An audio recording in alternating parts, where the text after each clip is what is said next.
और जैसे ही थोड़ा सा समय निकला, आज रोज प्रतिदिन भगवान भोलेनाथ शाम का समय और गंगा जी पर चले जाए, और भोलेनाथ जी गंगा जी पर जाएं, और वहां माता पार्वती को मालूम नहीं कि प्रभु आजकल हमेशा तो मेरे को साथ लेकर भ्रमण पे निकलते थे, आजकल भोलेनाथ जी जाते कहां हैं, शंकर जी जा कहां रहे हैं, पता नहीं कहां रहे। और बाबा भोलेनाथ जी का स्मरण करा। माता पार्वती ने उसी समय पर गणेश जी को भेजा, गणेश जरा मालूम करो पिताजी कहां जा रहे हैं। और पिताजी को देखकर गणेश जी आए और आकर कहा, मां पिताजी तो कुछ कन्याओं के साथ में, कुछ स्त्रियों के साथ में गंगा जी के जल में अटखेलियां कर रहे थे। इतना तो मां से कहना था। भोलेनाथ जी के शब्द सुनकर, गणेश जी के वाक्य सुनकर मां जगत जननी क्रोध में लाल हो गई। माता पार्वती क्रोध में लाल, और उसी समय पर माता पार्वती क्रोध में लाल होकर सीधे गंगा जी के तट पर पहुंच गई, सीधे गंगा जी के तट पर। और गंगा के तट पर माता पार्वती जब पहुंची और जगत जननी ने देखा 5 स्त्रियों के साथ में, 5 कन्याओं के साथ में भोलेनाथ पानी से क्रीड़ा कर रहे हैं। कभी शंकर भगवान उन पर पानी फेंके, कभी वो कन्या इन पर पानी फेंके, कभी शिव पानी फेंके। इतने में माता पार्वती क्रोध में लाल होकर बोली, भोलेनाथ। जैसे भोलेनाथ जी को आवाज दी, शंकर भगवान जल क्रीड़ा करते हुए खड़े हुए और खड़े होकर बोले, क्या बात है पार्वती, इतना क्रोध क्यों करती हो। पार्वती बोली, भोलेनाथ ये स्त्रियां कौन, ये नारियां कौन है। मैं एक पतिव्रता धर्म का पालन कर रही हूं और आप इन स्त्रियों का संग कर रहे हो। होता है कभी कभी, एक पति अपनी पत्नी को रोज धमकी देता था, तू मेरे से सही से रिया कर, भगवान कृष्ण की 16,108 रानियां थी, मैं दूसरी शादी कर लाऊंगा। बेचारी पत्नी बड़ी दुखी रहती थी। एक बार हमारे यहाँ कथा में आई कि गुरुजी मेरा पति रोज धमकी देता है, मैं क्या करूं। मैंने पूछा क्या धमकी देता, कि हमेशा बोलता है भगवान कृष्ण की 16,108 रानियां, मैं दूसरी शादी कर लाऊंगा, तू मेरे से अच्छे से रिया कर। तो मैंने कहा वो तुझे धमकी देता है तो तू भी दे दे, कि द्रौपदी के 5 थे, तू क्यों।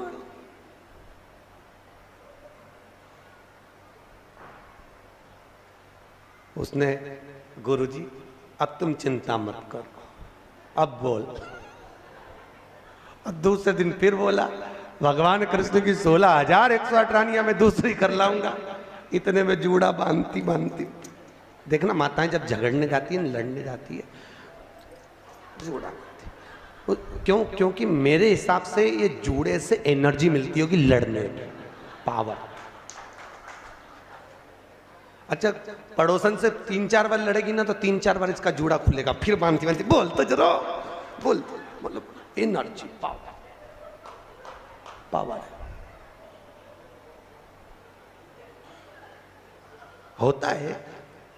एक पंडित जी बहुत कथा वाच रहे थे, बहुत जोरदार जोरदार कथा वाचे, तो एक सरदार जी ने पूछ लिया, महाराज इतना ज्ञान कहाँ से आता है तुम्हारे पास में। पंडित जी बोले, हमारा ये चोटी है ना, ये अर्थिंग का ये तार है, एंटीना, ये ऊपर से आता है, इसलिए हम बोल देते। इतने में तुरंत सरदार जी बोले, तुम्हारी चोटी से बड़े तो हमारे बाल, फिर हमको ज्यादा ज्ञानी होना चाहिए। इतने में पंडित जी बोले, ज्ञान तो तुमको आता है, पर ये अर्थिंग का तार है, नीचे टपक जाता है, ज्ञान आने की कमी नहीं, आता जरूर है, सब चला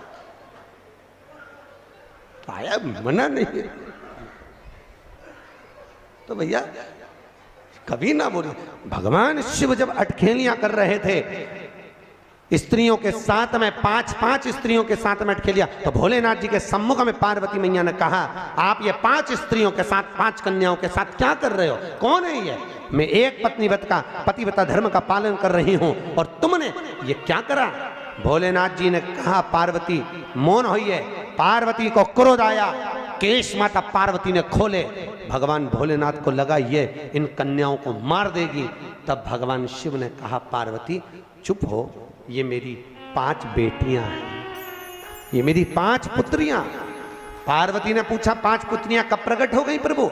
बाबा भोलेनाथ ने कहा, पार्वती जब चौसर खेलते समय तूने मेरे वस्त्र लिए मैं जल क्रीड़ा करने के लिए जल में तप करने के लिए बैठा, तप के करने से मेरे शरीर से पसीना बह निकला, उस पसीने से 5 धाराएं प्रकट हो गईं। उस 5 धारा से गंगा जी की गोद से मेरी ये 5 बेटियां प्रकट हुई है।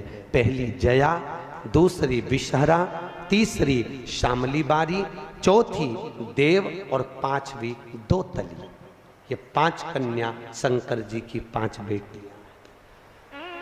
उसी समय पर माता पार्वती ने गंगा जी के जल को हाथ में लेकर कहा, गंगा तू मेरी बहन है, मेरे गर्भ से तो संतान नहीं हुई, पर तूने मेरे बच्चों को पाला पोसा बड़ा किया, इसलिए तेरे घाट पर आने वाला व्यक्ति शंकर जी के साथ तेरा स्मरण करेगा और जो हर हर गंगे बोलेगा, गंगा उसको तेरे स्नान का पुण्य घर बैठे मिल जाएगा। हर हर गंगे बोलो जम के।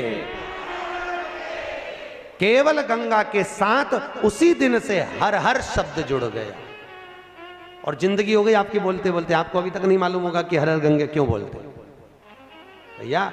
शिव महापुराण में एक एक संवाद है। चावल क्यों लगाना चाहिए, शिव जी को कंकु क्यों नहीं लगाया जाता, शंकर को कुंकू नहीं लगता, रोली नहीं लगती, क्योंकि भगवान शंकर जब एक बार बैठे थे तो एक भगत ने शिव जी का कुंकू अभिषेक कर दिया था।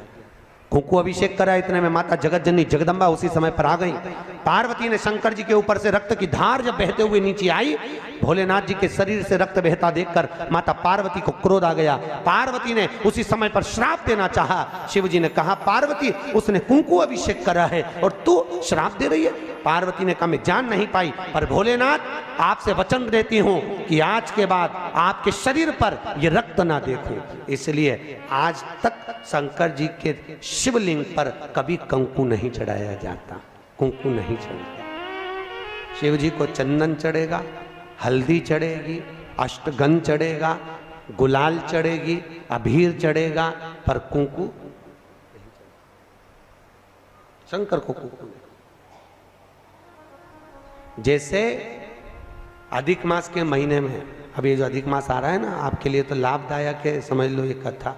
अधिक मास के महीने में जैसे पहले दिन का अधिक मास होता है, ऐसे 5वां दिन का जो अधिक मास होता है, पंचमी तिथि का, पंचमी तिथि का अधिक मास शास्त्र कहता है कि जिसके घर में संपदा की कमी हो, पैसा आ ही नहीं रहा हो, सब दूर उलझ गया हो, बहुत टेंशन चल रहा हो, 3 साल में एक बार अधिक मास आता है। अधिक मास की पंचमी तिथि के दिन गन्ने का रस, गन्ने का रस जानते हो, ईख का रस, गन्ने का रस तुलसी जी के क्यारे में हाथ में लेकर 7 बार अपना नाम और गोत्र बोलकर छोड़ दो। जिंदगी में 3 साल में तो करोड़पति बनकर बैठ जाओगे, कभी लक्ष्मी की कमी नहीं आ सकती। अगला अधिक मास आएगा तो तुम तैयारी में बैठे रहोगे कि फिर पंचमी तिथि आए, फिर मैं गन्ने का रस डाल। केवल अधिक मास में होता है, अधिक मास के सिवा नहीं कर सकते, केवल अधिक मास, अधिक मास के अंतर्गत करें। और आपको तो मौका मिल रहा है, ज्येष्ठ का अधिक मास है इस साल, बड़े प्रेम से आनंद में। अधिक मास का महीना भगवान शिव के स्मरण का माह, ठाकुर जी के भजन का महीना, भगवान नारायण के लाड़ लड़ाने का महीना। खूब प्रेम से भजन करो, जितना भजन कर सकते हो उतना करो, और काउंट कर कर नहीं कि कितना भजन करा है।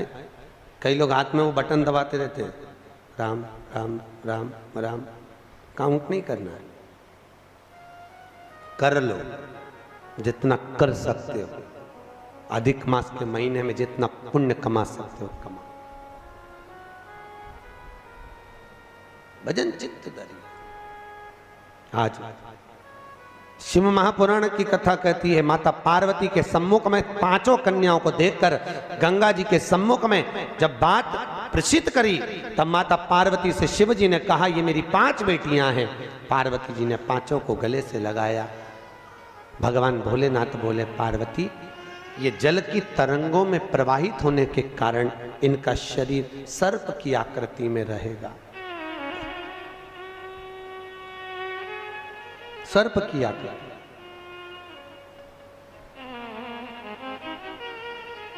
और वो 5 कन्या शंकर भगवान की 5 सर्प रूप की बेटियां हुई। सर्प रूप। आज भी नाग पंचमी के दिन घर के दरवाजे पर, घर के दोनों ओर, अब इधर पूछते हैं कि नहीं पूछते मालूम नहीं, पर नाग पंचमी के दिन 5 सर्प यहां बनाते हैं।